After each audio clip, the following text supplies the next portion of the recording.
Good afternoon, everyone. Welcome to the National Center for Civil and Human Rights and our Campaign for Equal Dignity programming. We have a wonderful conversation planned for you this afternoon with some really engaging professionals and really interesting people, so we're really looking forward to this. Before we jump into it, I'd just like to say a couple things. First of all, I just found a statistic yesterday about the real sharp increase in mental anguish and mental disability that people are experiencing in the light of COVID, in the light of all these protests and everything that's going on in the world. So I'd like to encourage people to individually really find a type of self-care that works for you and really make sure that you're concerned about your own restoration. Also, those in your community, your neighbors, teams you've been a part of, your coworkers, church groups, really make sure you reach out to the people that you know and make sure that they're getting through this situation as best they can as well. Additionally, the topic that we have for you about eviction is obviously something that some people are experiencing right now or very soon will experience. So we hope that some of the information that we're going to share with you today will be relevant to you if you are experiencing that problem. And we'll also be providing an email after the program for everyone who registered that will also have some links in there, and that just know that we support you and you are the reason why we're here to do this work today. So without further ado, I'm gonna hop into introducing our panelists. Fantastic. So first up, we have Alieza Durana, who is the journalist and media specialist with Eviction Lab. Alieza is a journalist and media impact expert helping to increase, sorry, need to minimize this window. Sorry. There, excuse me. To increase the reach and impact of stories. Her passion for addressing social and income inequalities has taken her around the world in pursuit of the data and stories that can move policy and culture forward. She writes and leads media strategy for the Eviction Lab in partnership with the Economic Hardship Reporting Project. Alieza gained a decade of experience as a writer and researcher in the intersections of gender, work, excuse me, and social policy, most recently at the think tank New America. As a senior policy analyst at Better Life Lab, at the Better Life Lab program, her work mapping the state of children in America gained widespread national attention during the 2016 presidential campaign. To improve coverage of work, gender, and care issues, she also launched a year-long dedicated Better Life Lab vertical at Slate Magazine. Alieza has led media impact and strategy for a team of investigative reporters at the Fuller Project for International Reporting, reported on healthcare access and the peace process in Colombia, researched segregation effects in the US, lived and studied human rights in Chile, and researched EU implementation from Germany, where she lived for 3 years and got a master's degree in public policy. Alieza, welcome to the panel. Thank you so much. Yeah. So next up we have Andrea Cervone. Andrea is the Director of Strategy at the Center for Civic Innovation. Andrea's role at the Center for Civic Innovation is to make sure that the who, what, when, and why of the work is crystal clear. She helps to steer the team back onto the mission-aligned path. And that mission is properly expressed as Atlanta is a city with one of the highest income inequality gaps and lowest upward mobility rates in the United States. And today, trust and participation between people and government leaders is at a historic low. The mission of the Center for Civic Innovation is to elevate more effective solutions that improve equality and build trust in the public sector. Andrea is deeply involved and deeply passionate about her community. She has been a sitting council member of the Clarkston City Council. She's an avid animal lover and a fitness enthusiast. She's also created her own civic organization that's intended to create more housing for people of lower income, which we'll talk about a little bit later on. Welcome, Andrea. Happy to be here. Thank you so much. Okay, next up, Debra Tavaras, founder, CEO of Solstice Inc. Debra has over 20 years of experience working in education with nonprofit organizations. She served on the Fulton County Municipal Restorative Board and is currently a member of the DeKalb County Board of Health, Minority, Youth, and Violence Consortium and a member of the Fulton/Atlanta School Justice Pathway. In 2014, Debra was presenter at the 25th Annual National Dropout Prevention Conference, a co-presenter at the 2016 Gandhi King Conference, and a presenter at the COABE 2018 Adult Education National Conference. Debra has an MBA in Management and Education Specialist degree in Administrator Leadership and a post-baccalaureate certificate. She is the founder and CEO of Solstice Inc. and the co-author of the 2019 published book, Building Bridges, 10 Steps to Engagement. Her passion is creating opportunities for youth through real-world experiences. Welcome, Debra. Hi. And next up, Matt Weiss, Senior Director of Operations with Center for Civic Innovation. Matt's an Atlanta native. He spent years as a touring guitarist and creative before joining A3C Festival and Conference team as a production director and general manager. During his 6 years in that role, he helped to grow A3C into the largest hip hop event in the country. As a longtime champion of the Center for Civic Innovation, Matt looks forward to the opportunity to support CCI's vision and contribute to the city he loves. Welcome, Matt. I appreciate you having me. And last but not least, trust me, we're done, but this guy is very important. Pierce Hand, staff attorney with Atlanta Volunteer Lawyers Foundation. Pierce is an Atlanta native who is passionate about tackling issues that affect low-income communities in Atlanta, including housing instability and educational inequity. As a staff attorney at Atlanta Volunteer Lawyers Foundation, he provides and arranges free legal representation for low-income tenants facing illegal evictions, landlords failing to repair rental property, and other housing matters. Through a partnership with Purpose-Built Schools, Pierce mainly represents parents and students in Atlanta public schools to improve student health, performance, and educational continuity. Prior to AVLF, Pierce practiced in the private sector at Bryce Cave, Layton, and Praisner LLP as a litigator for 3 years, which included representing a property owner and corporate landlord. He attended undergraduate college at Emory Law and Georgia State University College of Law. In between college and law school, Pierce worked as a high school teacher in Benjamin E. Mays High School and through Teaching America.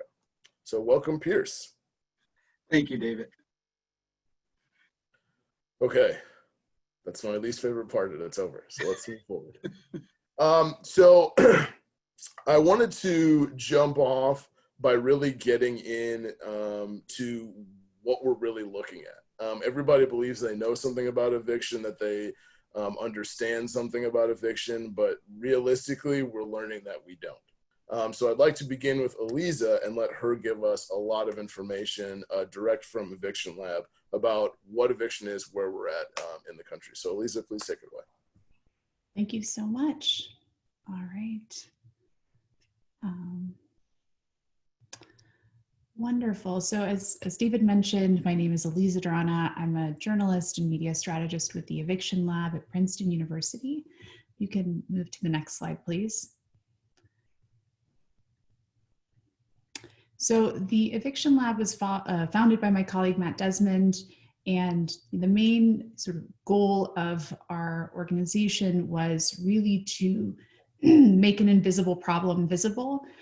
When Matt was researching his dissertation in Milwaukee, Wisconsin, he found that experiences of eviction, of housing insecurity were much more widespread than we had initially realized. So for the last couple of years, we have been building the first nationwide database to study evictions and better understand the causes, prevalence, and effects of housing insecurity. So we house roughly 83 million court records.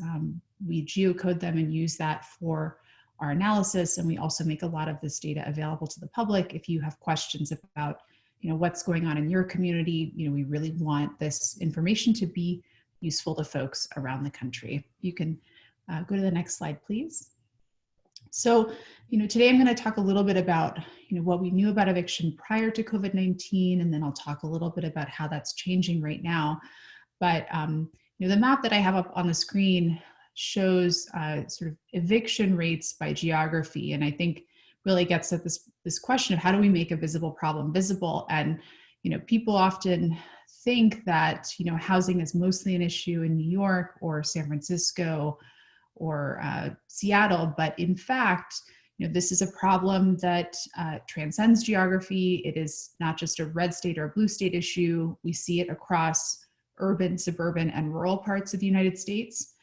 And it's absolutely tied to the history and also current manifestation of racial discrimination in our housing market and policies. So in what we think of as our top evicting cities or states, what we've often found actually is that places in the South, Midwest, and Rust Belt that we normally associate with the Great Migration, that in those localities, we see higher than average rates of eviction, and that this is absolutely tied to or driven by racial discrimination in our society today. If you can go to the next slide, please. So how did this come to be? It is mostly driven by sort of the perfect storm of problems. So as many people know, median household income has stagnated for the last several decades.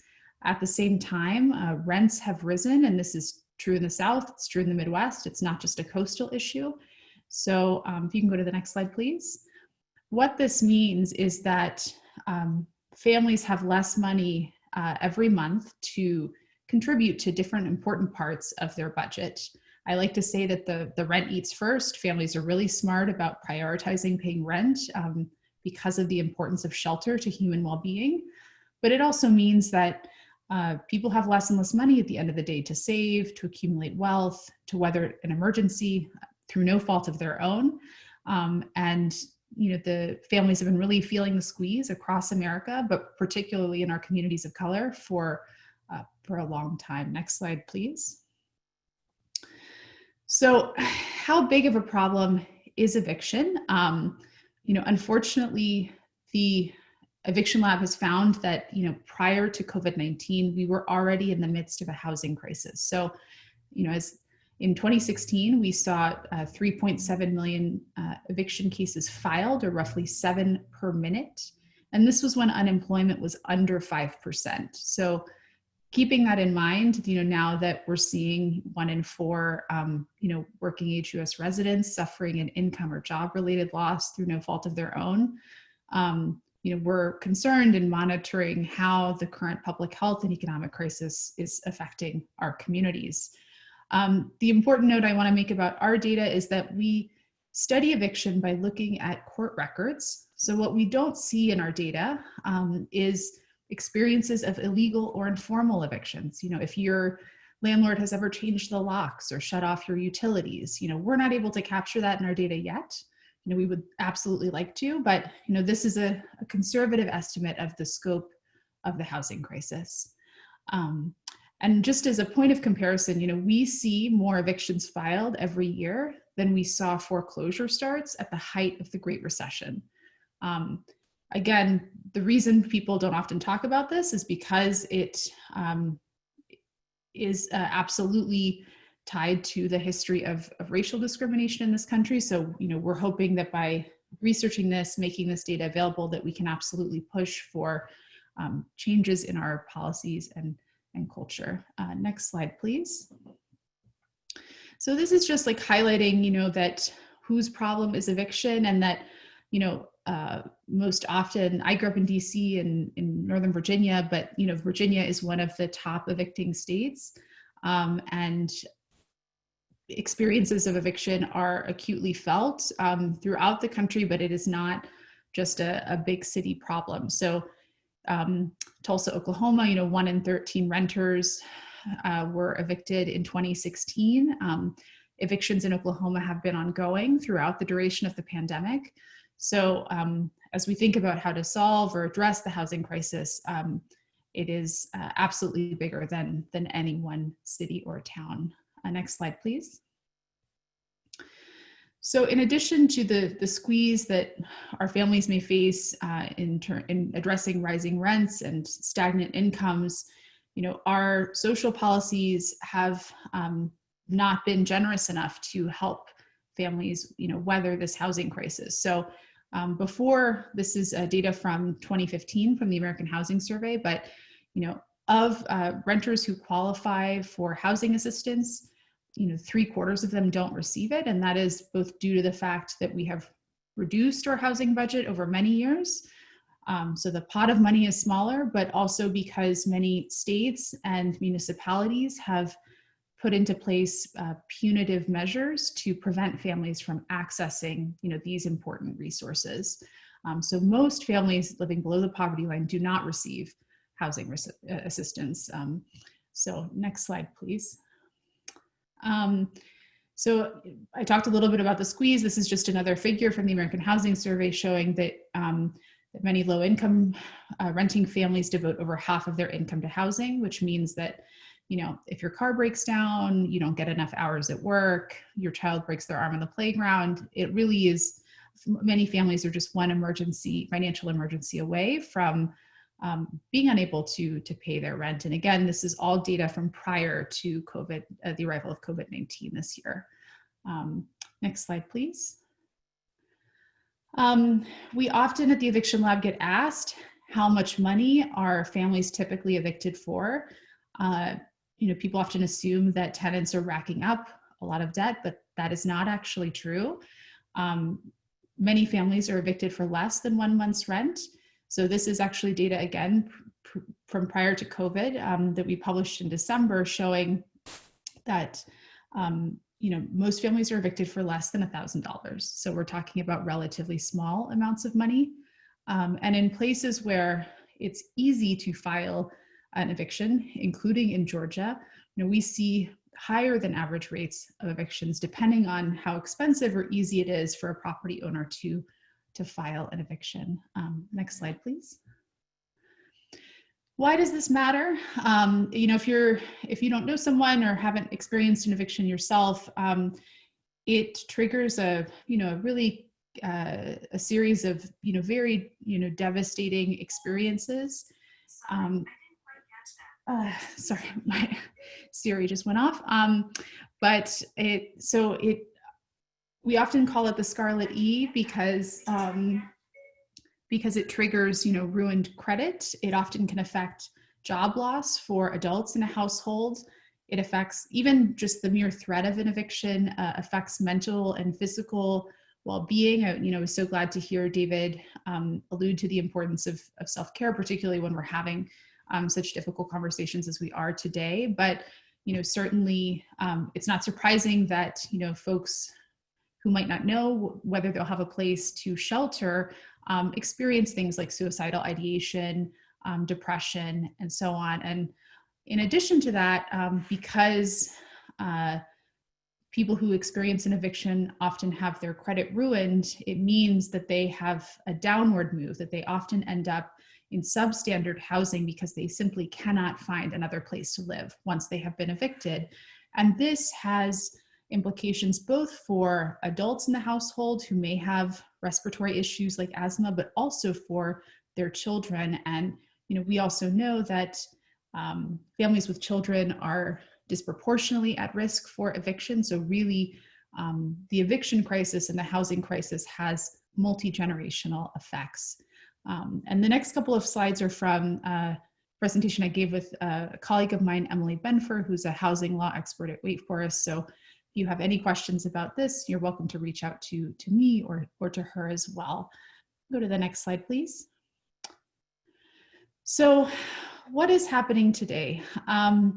You know, as I alluded to, many people, including people in my family, have experienced income or job-related loss. And what that means is, you know, that many people are struggling to make really tough decisions about whether to pay for their rent.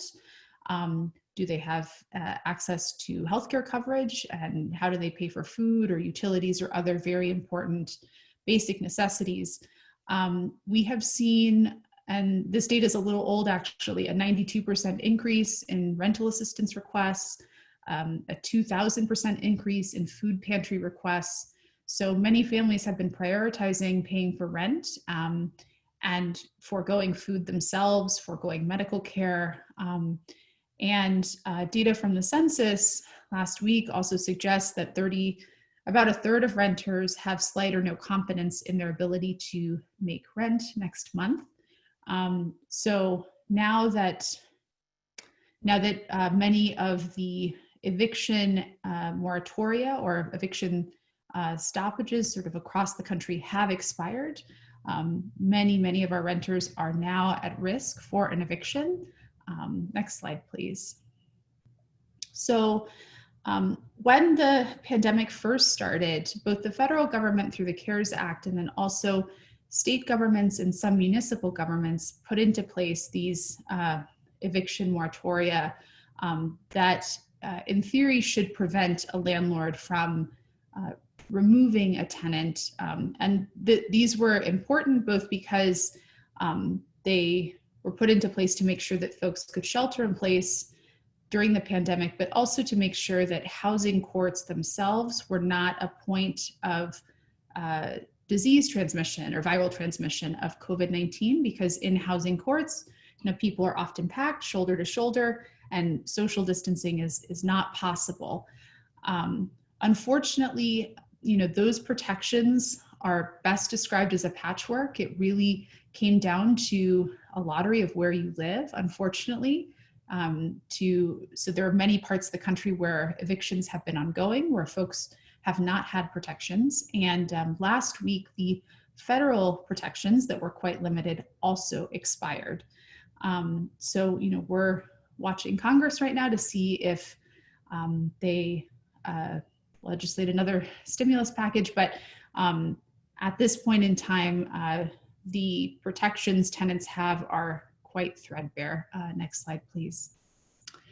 So, you know, part of this is sort of wrapping up, but part of the difficulty that the Eviction Lab has or others have in working on this issue is that studying eviction has been understudied. It's been undervalued in our society. And part of how we see that is that eviction records are kept in county courts.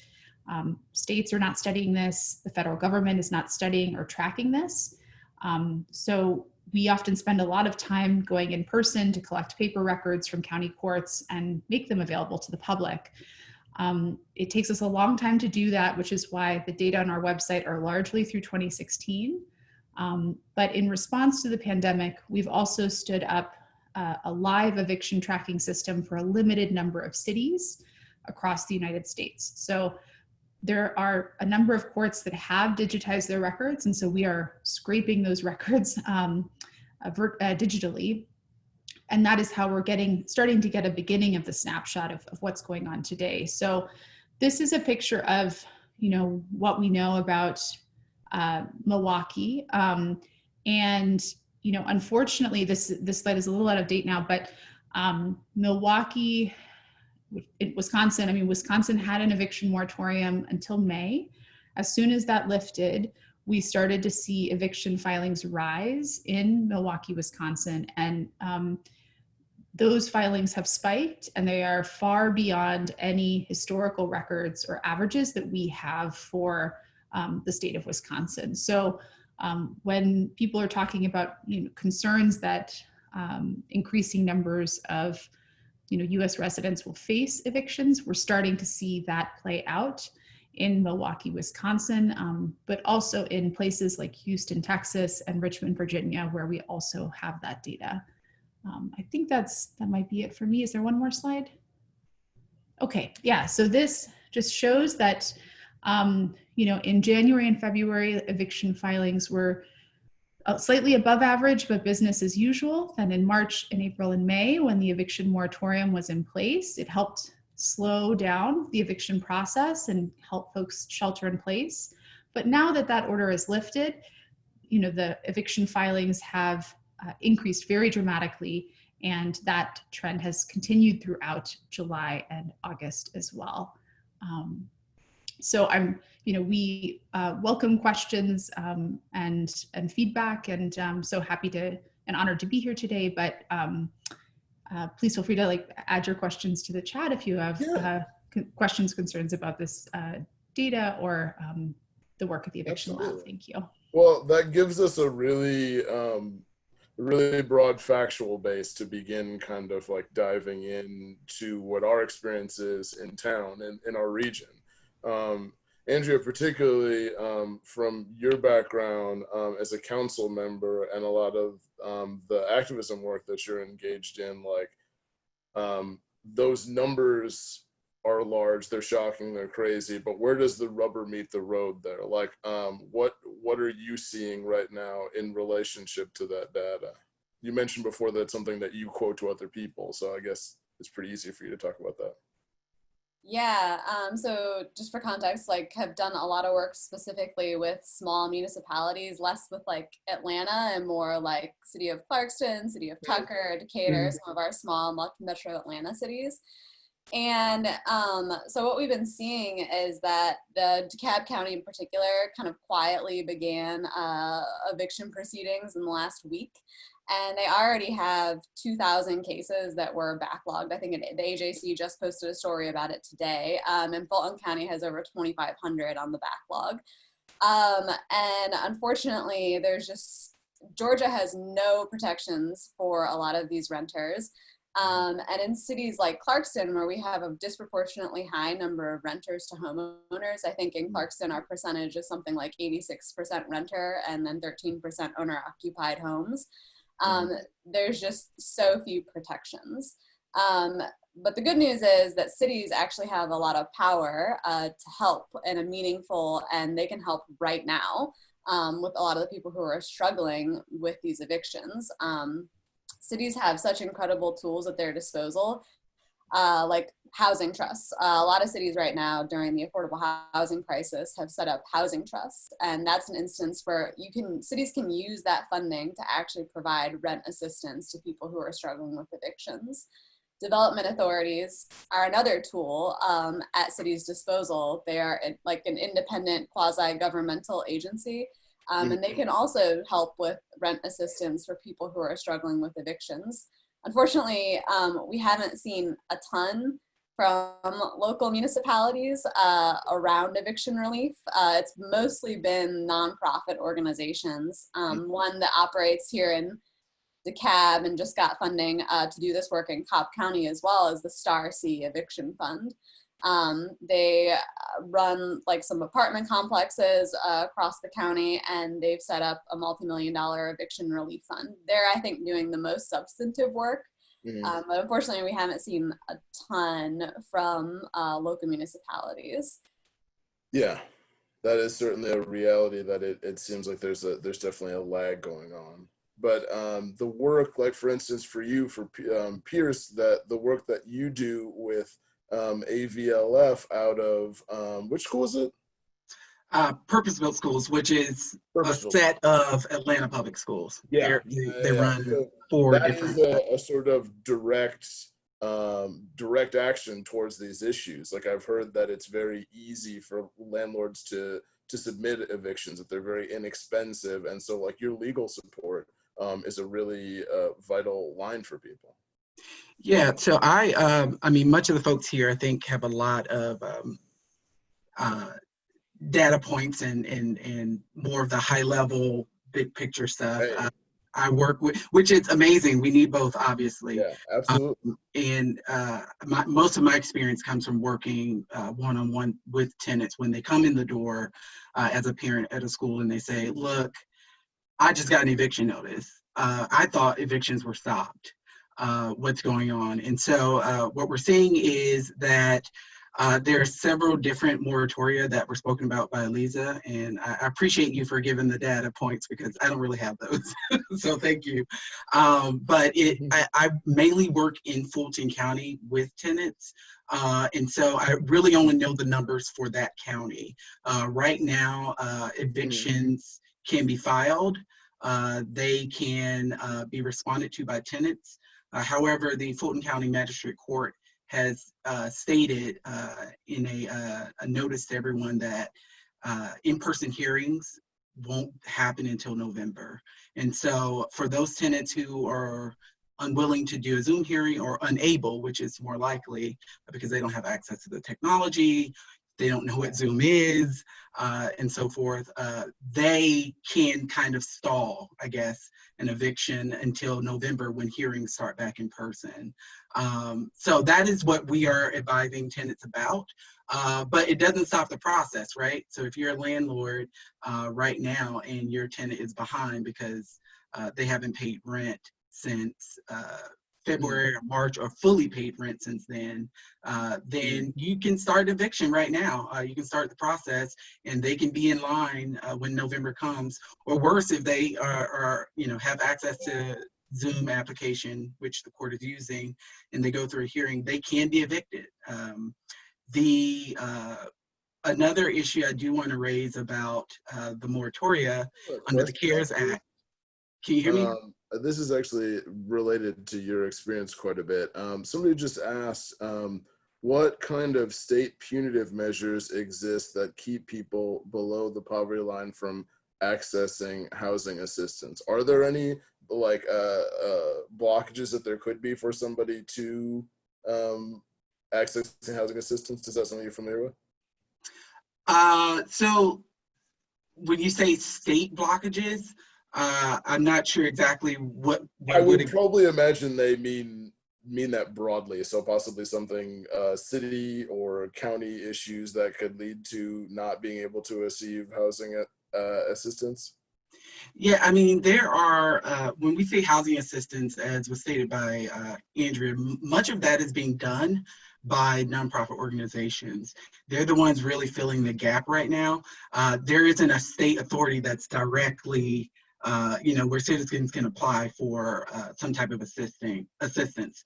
Okay. Also, as far as affordable housing, at least for the city of Atlanta, there has been a shortage of affordable housing for tenants for a very long time. We have tenants who have been on wait lists for affordable housing for a year or more, and they just can't find it, right? They've done all the right things. They've applied, they've gotten all the documents together. They're just waiting. And in the meantime, they're either homeless or they're in substandard housing. Right.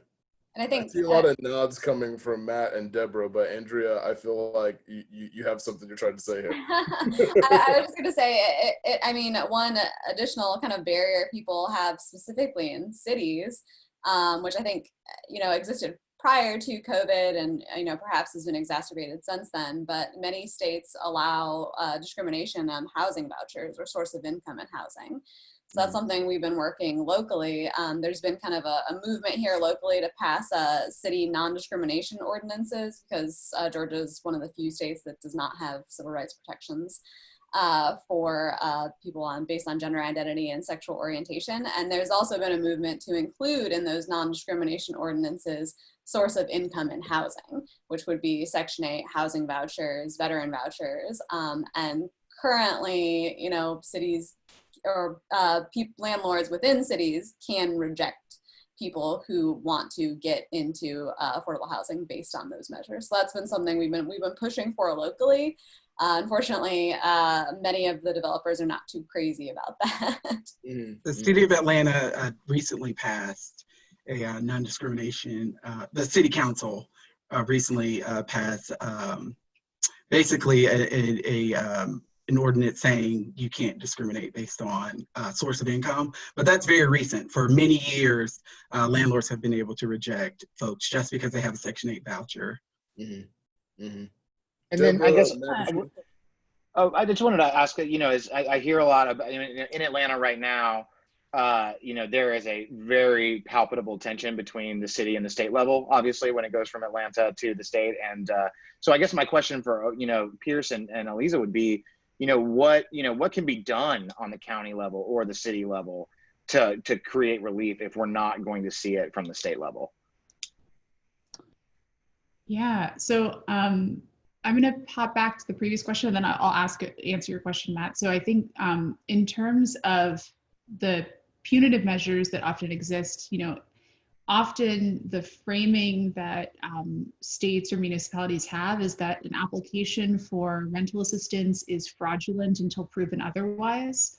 So some municipalities or states will make it very difficult for people to even apply. So it might be that you have to go up and pick up a paper application. You have to take it to multiple offices. If you're a working parent, it might be difficult to sort of juggle the requirements the hoops that you have to jump through before even qualifying. If you're so lucky to get off that wait list, and the wait lists are very long. This is a problem that we've seen across multiple types of policies, not just housing assistance. So it's something that we see in TANF, in temporary assistance for needy families. It's something that Emily Badger at the New York Times has documented in relation to unemployment insurance, that there's been a big shift since the last recession by states to make it difficult to access unemployment insurance, for instance. So many fewer people are receiving it than are currently qualified. And that is not because the applicants are,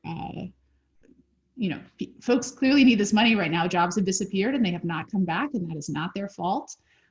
So just want to address that directly. Sorry, Matt, could you re-ask me your question? I have a little brain fart there. No, you're totally good. I appreciate that. No, I think my question really revolves around what, since we have nonprofits and NGOs really filling the gap right now, and there's nothing happening on the state level there's no, I guess I'll just say it, there's no confidence in what's happening on the state level to address this issue. How can policy be enacted, effective policy being enacted on the county or city level to help fight this battle, really? So a couple of things. So one, I will say that the tension that Atlanta might experience with the state of Georgia is not dissimilar from, let's say, what Austin deals with in respect to the state of Texas, or St. Louis deals with in respect to the state of Missouri. In wonky legal terms, people talk about this as preemption, where let's say a city council will pass legislation and then the state will override them. This is an issue in how sort of justice is carried out in our society. And, these battles are happening not just in Georgia, but in other places around the country, unfortunately. In a place like Houston, Texas, to the previous question about what cities can do, I think it is great and important when cities can legislate, for instance, comprehensive eviction bans or foreclosure bans, at least in the short term. But the scope of need of the money that people need right now is often much bigger than what any individual county can deal with. So in Houston, for instance, the city made $15 million in emergency rental assistance available to their residents. They went through that pot of money in 90 minutes.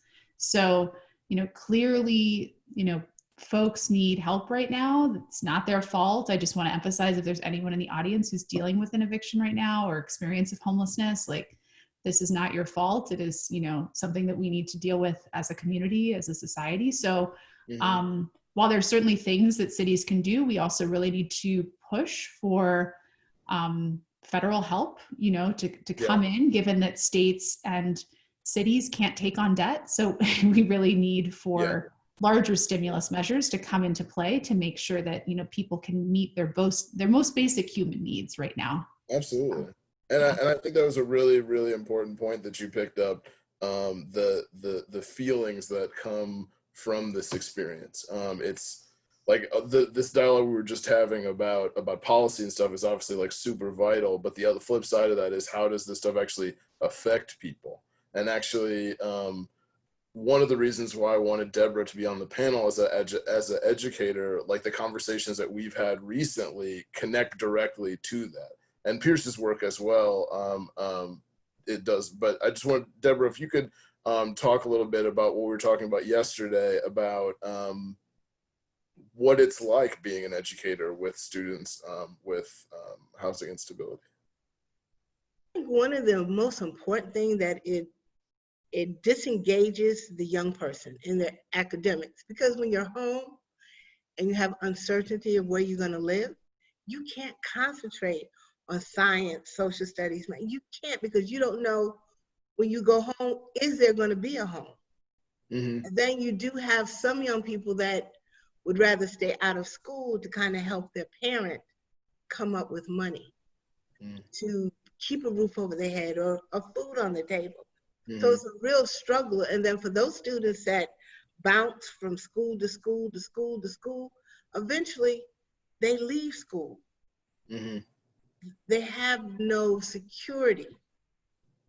Yeah. I think that's the biggest thing. So I was just thinking about working with schools, and Pierce, I'm glad to know that you're definitely involved with Atlanta Public Schools, because I do a lot with Atlanta Public Schools, is what are some proactive strategies?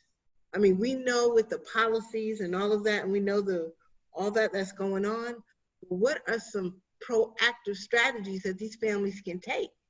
You know, they just can't sit by, because I've worked with students that have gone through the nonprofits. There is no money. Yeah. Okay. So what can I do before? Because a lot of times we are not proactive, we are reactive. We have to start helping our families understand, let's be proactive before you get into the reactive stage. So does anyone have any possible strategies that our families can use? And another question I had was, are there other ways that families can get evicted besides non-payment in Georgia? I mean, I've read about the nuisance law, and I think a lot of these things families are not aware of. So they're just under the impression that if I'm not paying, I can get evicted. But are there other ways that you can get evicted even though you're paying on time? So I'm putting it out there. Well, Pierce, I'm curious to hear your response to Yeah. that. Like, imagine that I'm a parent who's coming to you and saying, I feel like it's coming. Like, I know I will probably soon be evicted. Like, what sort of advice would you offer? So there are like three things I wanted to say. Oh, that's fantastic. Based on everything that you just said, Ms. Tavaras, I'm going to try to remember all of them, but the first thing I want to say is you're absolutely right regarding students not being able to concentrate, right? That's why the work that we do at AVLF is so focused on academics, because students can't concentrate, right, if they're in a home. And it's not just some abstract idea of I may be evicted, right? Many of these families, because the housing market is so hard to pay for, right, for decent housing, have substandard housing. These are kids that are literally at home sleeping in mold because you know, their landlord has not repaired it. Why? Because they're paying sub-market rate, and they know they don't have to repair. And they know that this is an individual who probably doesn't have access to the legal system, right, to get an attorney to come in and make sure that landlord's upholding their part of the deal. I am not at all saying landlords are bad in any way, but we do have some bad apples. And so, and that usually happens where we have tenants who are paying a sub rate just to have a place to live. And those kids are suffering. There's an underlying health issue that's not being discussed. We provide mold tests for all of our tenants who get legal assistance through us. And 9 times out of 10, we get a report back showing that there's some type of mold that is really causing respiratory issues. So that's the first point. It's not just an abstract effect on academics, but actual health to students. The second is non-payment of rent. Absolutely, the CARES Act only applies for non-payment of rent. There's some other benefits in there, but the main issue is non-payment of rent. The mayor's moratorium here in the city of Atlanta only applies for non-payment of rent. The CARES Act has expired. The mayor's moratorium extends until the 31st of this month. And that's only for properties that are federally backed Right. by the federal government. So if you are engaging in other lease violations, right, a landlord can evict you for that, right? If it's a repeated offense, something as simple as having a dog in your unit when your lease says you can't have a dog. Something as simple as playing music too loud, right? If that happens twice on your lease, you can be taken to court and evicted, and the landlord can move on. Those aren't affected by these moratoria. And what you're finding, what I'm seeing, right, are situations where a landlord knows that they can't evict for non-payment of rent. And suddenly they start to realize, oh my, this person had a dog visit their unit this week. Let me document that. Or, oh my, this person was seen doing X that violates their lease. Let me document that. And you're starting to see landlords kind of get around the measures that have been put in place to protect tenants for non-payment of rent, and they can do it. Certainly anything like criminal activity would qualify as well. That is obviously, we don't think our tenants should be doing anything unlawful at all, but you're seeing situations where landlords are specifically looking for these things where in the past they would not have. So there's that. There was a third point that you asked, and I can't remember it. So if you remember what it was, I'll certainly elaborate on it. But well, while we're trying to come by that, Matt, I've been noticing it seems like you wanted to get into something about what Pierce is saying. Is there a thought that you had? Not necessarily as much as it's just you're hitting on a lot of what ultimately brought me to this panel, which is the book Eviction, where you're seeing the levels in which landlords are going to then to find ways around these systems, right? There's always going to be a loophole. There's always going to be somebody pulling the rug out from under. I guess what that I'm curious about who is out there. So so we've got a moratorium on evictions for government-backed buildings and housing, right? What about housing that is not government-backed? How are there protections for those people, if any? And then what and then ultimately too, what's a better way to hold these landlords accountable, right? Because as they're going through it, because it would be very easy to find loopholes in all of these people's leases, and it's no problem kicking them out. I just don't know where that accountability is, if there is any accountability for that. So that's ultimately what I'm freaking out about over here. May I weigh in just to respond to Debra and Matt, if that's okay? Sure. Yeah, so in terms of nuisance violations, I just want to echo everything that Pierce has said, and just to say that, we see that,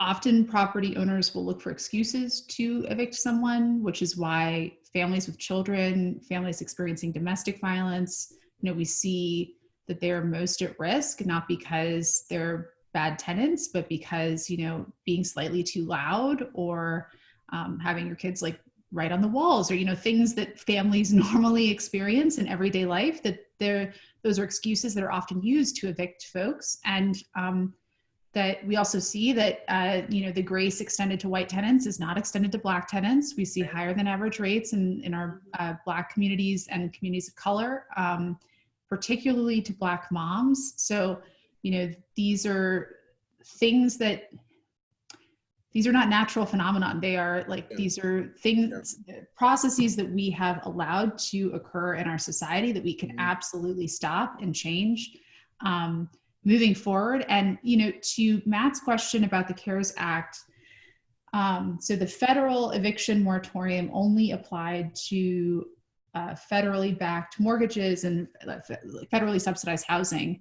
So if you have a mortgage from Fannie Mae or Freddie Mac, the best estimates suggest that only covered 1/3 of the rental market. So somewhere between 25% to 40% of the rental market. But unfortunately, there also wasn't an enforcement mechanism with that. So this gets to the question of what can cities and states do? Our data partners in Houston, for instance, are seeing that there are many landlords who have federally backed mortgages who are still filing evictions, but because no one is coming in and preventing them from doing that, those evictions are ongoing.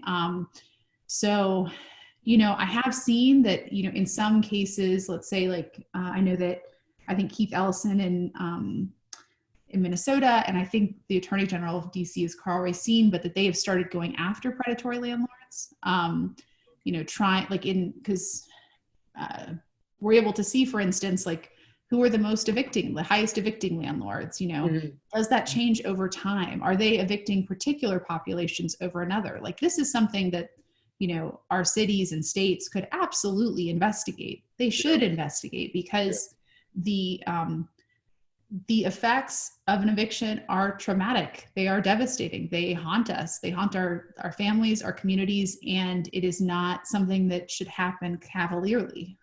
It is something that absolutely should only be reserved for like emergencies where, someone's health or safety is at risk. But as Pierce alluded to, the question of quality of housing also needs to be incorporated into that, given what we know about lead in our homes, mold in our homes.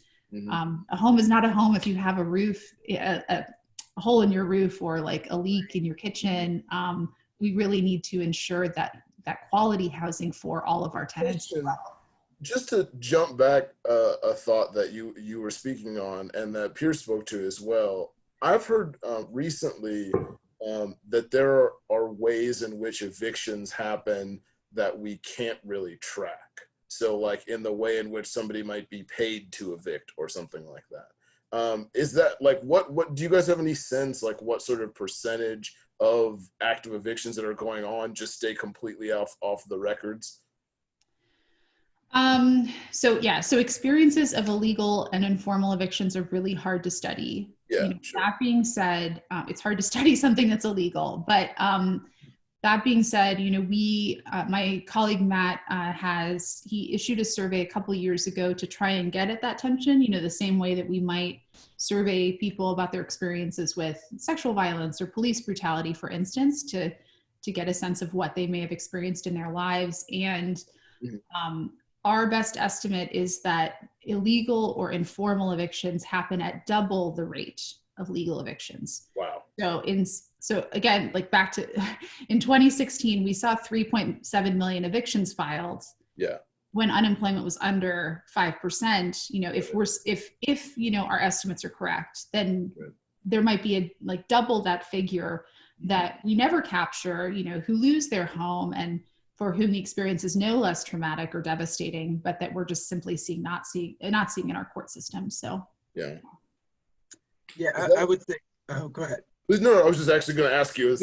I would say I don't have a figure. I can tell you what I'm seeing on a very qualitative level, but not quantitative. I don't really have the numbers that Alieza may have, or has at least given so far. But we are seeing, landlords do what they were doing pre-pandemic, right? Like changing locks and locking folks out. But then there's some instances that are just really close calls and you can't tell, if it's considered necessarily an illegal eviction or not.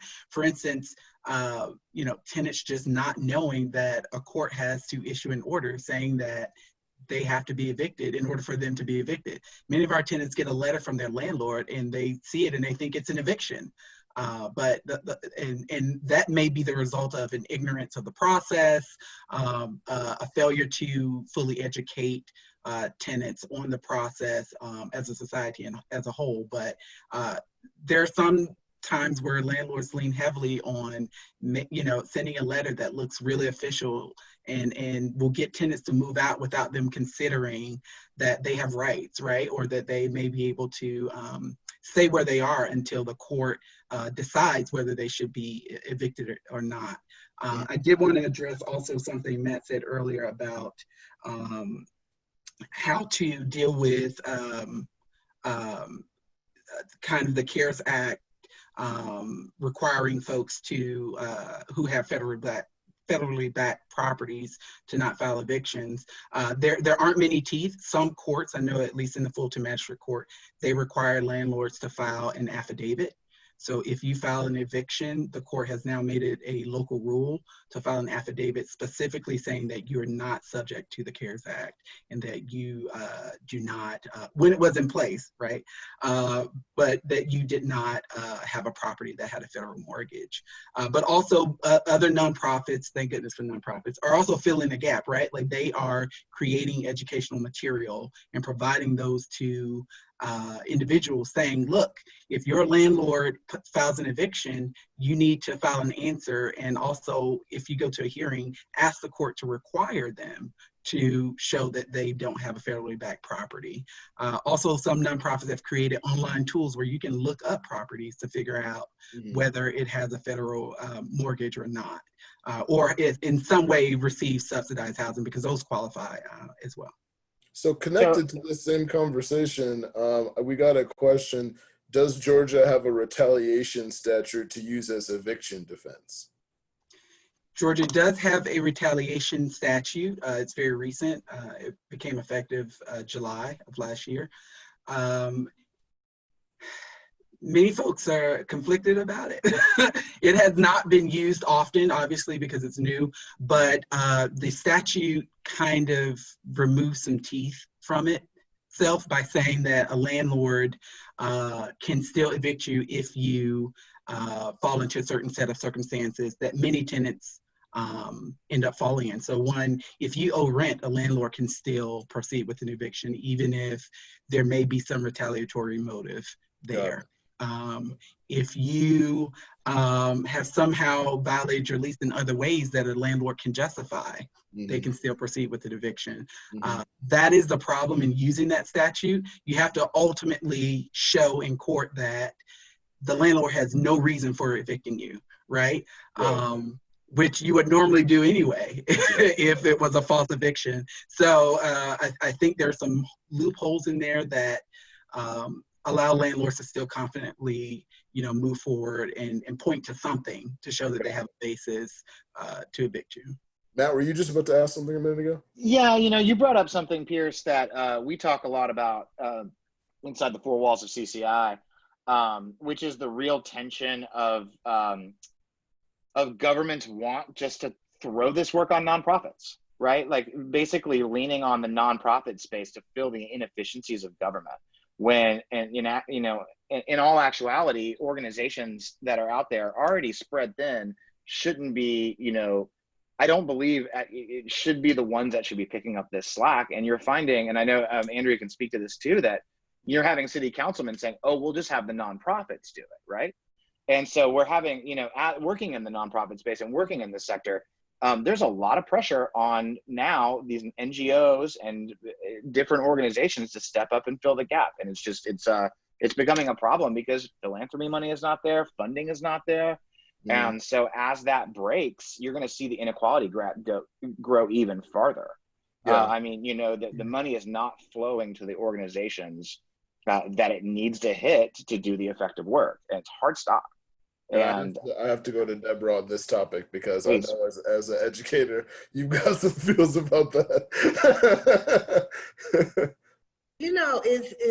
I think, Matt, you're right. It's a shame that we're putting so much pressure on nonprofits, and their funds extremely limited to help out. And I've seen a lot, because we've gone through this. I have walked through this with a lot of my students, and you're always getting, I'm sorry, I'm sorry, I'm sorry, I'm sorry. That's not helping when I have kids and I don't have no place to go. Right. Where do I turn to? Who do I turn to? In fact, the reason why I asked the question earlier is because we have a parent at King that has 2 middle school children, was evicted, went into a hotel, lost that, went into a rooming house. Unfortunately, the police raided the rooming house, and now they kicked everybody out. They weren't even involved. Now she's back out there. School is about to start. All this is going on, and so you have these 2 young children that are going through this, which is trauma. And they're supposed to suppress it and move on with their education. I don't see how we as society can continue asking this of if we're human beings. Yeah. It's And that's what gets me. That's why I was, my question, Pierce, was some pro strategies that we can at least align our families, because you're right, they don't know. They don't know. It's because they don't know the right questions to ask. So they don't know, and that becomes reactive. And, I just saw something come up in the chat that if anybody wanted a question about seniors, because we don't talk about that. Yeah. The older population. Yeah. So what can we put out there for families, at least to help them? Because we're going to see a greater number of evictions now. Mm-hmm. We might as well just face it, because it's coming. Mm-hmm. And it's real easy to say policy and we're going to talk about it. Talking is not putting a roof over my head. You have a roof over your head. So you can talk about it. You can delay it. Mm-hmm. I'm out here trying to get a roof over my head so that my children have somewhere to lay. And you're also right, when they go into subpar housing, they're not only dealing with what's going on in their house, they maybe have to walk to school through a drug-infested environment. But all of that, so they tend to not want to come through. It's a bad experience. Mm-hmm. So I think as a panel, I know this is a hard discussion, but it's a needed discussion. But we have to look at some possible solutions and strategies. Got it. Well, Alieza, Pierce, does anything pop out for you on that idea of like what sort of preventative measures or steps should renters be looking at this point?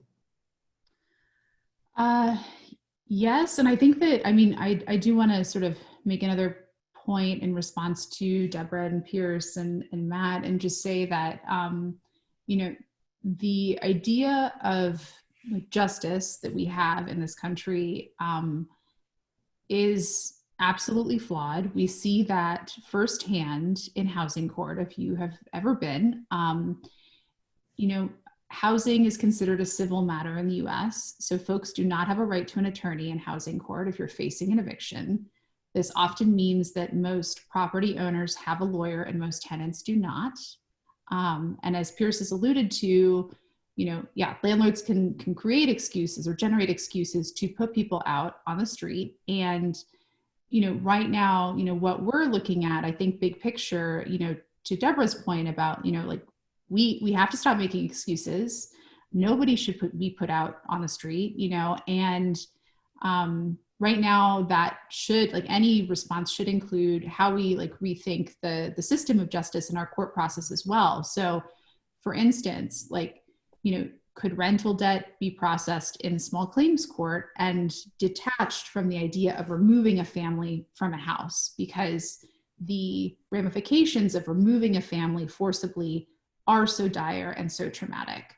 Can we think about, providing ongoing cash assistance to families so that they can pay their rent and pay for food and support their children? Can we put into place comprehensive eviction and foreclosure bans for the duration of the pandemic?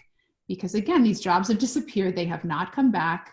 We're a hardworking country. People are not lazing about. People are really stressed about providing for their families. And so right now we have to sort of step in and provide assistance. So when I think about, what to do, it's often, we need to make sure that people are sheltering in place right now. We need to make sure that we are addressing every person's material needs, and then we also need to totally revamp our system of justice, because right now it fundamentally disempowers certain communities in the United States and empowers others, and that is not okay. So I don't get off my soapbox, but I just wanted to say that. Well, we have a question here in the chat, and Pierce, I'm going to come back to you in just one sec, that speaks to a topic I wanted to get to. The question is, how do nonprofits leverage our collective power to advocate for better legal protections in states that are actively working against city, county governments working for renter protections, especially right now when the pandemic limits our ability to network and organize in traditional ways? And looking into some of the things that she sent me, Andrea, I would love for you to speak to that point, because I feel like you're the lady to ask about that. Yeah, I mean, so I think really Georgia, as I'm sure Pierce could speak a lot to, is unfortunately a very incredibly unfriendly state to renters. And there's just such limited work that we can actually do at the state level. So my recommendation is to just bypass the state and go straight to your local city or county, because there are things that we can do at the city and county level. And to Matt's earlier point about leaning on nonprofits, I think one of the biggest pieces of advocacy organizations can do at the local city or county level is if cities want to lean on organizations and nonprofits to help alleviate some of these burdens, then the cities need to pay for that. You know, they're getting federal money through the CARES Act. I think DeKalb County is getting millions of dollars that they're dispersing to local cities, so is Fulton County. And those cities need to pay nonprofits to actually help with that work, and not just say, oh, well, they're really passionate about this, so they'll do it for free. Like, that is no longer good enough. It was never good enough. And now more than ever, if we're going to be leaning on them in that capacity, we should ante up and pay for it. Cities need to have skin in the game in that process. And then I think the other thing too is we can advocate for our cities and county to just like be more creative about the solutions that they're taking. There are so many tools at the city and county level that organizations can actively advocate for. And there's just a fundamental lack of creativity, quite frankly, among cities and counties. We have tools at our disposals like land trusts, land banks, where a city can use a land trust to actually hold property and develop permanent affordable housing that they could offer to free or no cost to residents, right? I mean, these tools exist, they've just been deprioritized, and what this pandemic has done is just further expose cracks that were already there. Right, all these cities that, you know, care about affordable housing, but actually have done nothing substantive to institutionalize that in our policies. Like, now is the time when we can leverage tools to actually institutionalize these things, and organizations can be huge actors in advocating for that. So we are slightly over time. This is the best thing in the world as a moderator to be able to say, because half the time nobody wants to talk. You've all talked. Like, I appreciate everything everybody said. If you're on the program and you are out of time, thank you so much for joining us. There will be a wrap-up email that we will send out in the near future, giving you some more information about the panel and the panelists and all that kind of stuff. So we appreciate your time. I'd like to give everybody kind of like a around the horn to just kind of like tell us about something they're working on, point to some resources that are related to this topic, just before we head out. So actually, Pierce, if you want to just talk about AVLF for a sec and anything else you think would be relevant, I'm just going to kind of go around. Yeah, absolutely. I would encourage anybody who is experiencing a possible eviction or know families that are experiencing eviction in Fulton County to feel free to reach out to AVLF. We are actively working in schools, but also in the communities. We don't just take cases from the schools. We also take them from folks who don't even have kids, but are just in Fulton County. I know, Deborah, you mentioned a family at King. Have them reach out to us. We have folks in the NPU, different NPUs, and also the West Side and South Atlanta as well. So please reach out to us. We are here. We're working with the city and other agencies that are trying to funnel money through our organization and other organizations to get them in tenants' hands to keep them in their home. Because honestly, there's no other more effective solution. The money's not there, the jobs aren't there. We just need the assistance. And that web address is? avlf.org. Okay. Deborah, what do you think? What would you like to offer in a wrap up? Well, with my organization, Solstice Incorporated, we provide programs in the schools. In fact, we have 2 programs, Solstice Peer Mediators and the Young Litigators Project. And in fact, we were the 2019 recipient of the Civic Impact from, that was really wonderful. But what I try to do in the schools is be a resource and to connect families with some help. So I'm always trying to look out for our families. And we hear a lot especially to our peer mediators programs, because we have trained young people to dialogue with their peers. So we hear about a lot of things that the schools don't even know. So we're that connection. So peers, yes, I'm definitely going to connect with you, Alieza, just everybody. So the more that I know, the more that I can share. Fantastic. And your where we can find you? At solsticeinc10@gmail.com or dtavaras@gmail.com. Fantastic. Matthew, bring it to us. Well, you can learn more about what we do at the Center for Civic Innovation at civicatlanta.org. But I would really push everybody, especially in the Atlanta area, to get involved in the work that Debra and Pierce are doing specifically, and to really get behind them and throw whatever support you can their way, because what they're going to be on the front lines of this thing. At CCI, we support social entrepreneurs and organizations across Atlanta. And the only way we can do that is to continue to put people like you guys in the forefront and the limelight. So hats off to y'all. I mean, you won that award because you earned it, Ms. Tavaras, and the work that you're doing. I'd also say that engaging on the neighborhood level through your NPUs is something that we advocate for on a daily basis at CCI. But also, like, real talk, like, we're about to fall off a ledge. I know we talked about that earlier, but I think it's very important to understand that the next few weeks are going to be really bad, and are going to look worse and worse as we go, as the snowball effect of these evictions happen, because there's a real tension in Atlanta where you've got a booming housing market in some neighborhoods and you got people getting evicted across the city, and the bottom is going to fall out, and the tide's going to come in, and it's going to be ugly. So anybody out there who can devote time to help volunteer for organizations like Pierce and Debra's, or provide mental health assistance, or anything that you can do, it's going to be all hands on deck in Atlanta pretty soon, and we all have to be ready for that. Awesome. Alieza? Yeah, so I put this in the chat, but the Eviction Lab, like, if you're interested in our data, you're welcome to download that online. We also host a sister site called Just Shelter, which is a national database of social and legal services by state and county. So if you're not lucky enough to have Pierce or Debra in your community, but would like to find other services in or outside of Georgia, that is one place to start. And I would say similarly, if as a journalist, I'm always trying to also, help, facilitate folks, getting their stories out. So, if you're experiencing an eviction or, want to talk about your experience, we also welcome your input and collaboration, both as researchers and reporters as well. So thank you so much for your time. No, thank you so much for your time. And Andrea, please.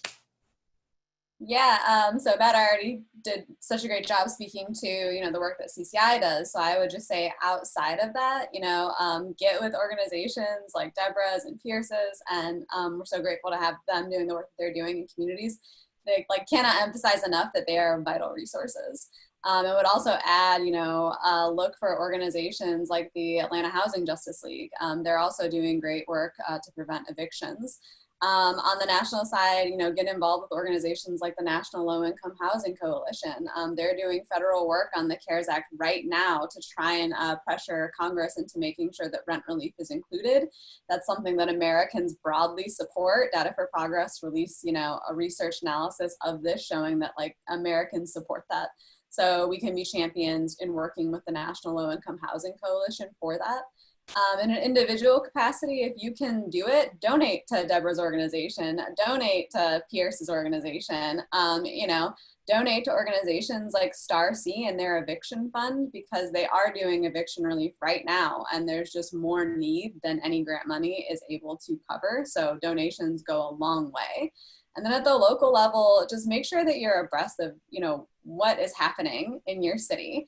Something we didn't get the chance to talk about, but is a myth that I've heard surfacing, in my local city among council members and other council members, is this idea that we need to prioritize mortgage relief over rent relief, right? Which is silly, because forbearance is a thing, and there are no protections for renters. So, but fortunately, because here we have very active organizations and individuals, we were able to push back on that. And that's something meaningful like if you're plugged in and know what's happening in your city, county, you can speak up to those things and kind of do some of that myth busting, do some of that advocacy.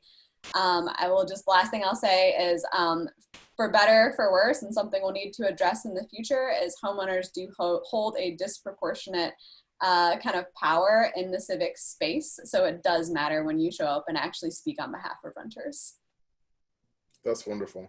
And I've also recently been made aware of an organization that you were part of creating, Neighbors for More Neighbors, which I'd like to throw that name out on Facebook. I just checked it out the other day. It's super cool. And I thought that was a really good, actually was hoping to bring that into the conversation, didn't happen, but check that out as well. So I would like to issue a heartfelt thank you to all of you for participating in this. Everybody's time is somehow plentiful and disappearing. So I appreciate you taking the time out of your Friday to spend with us.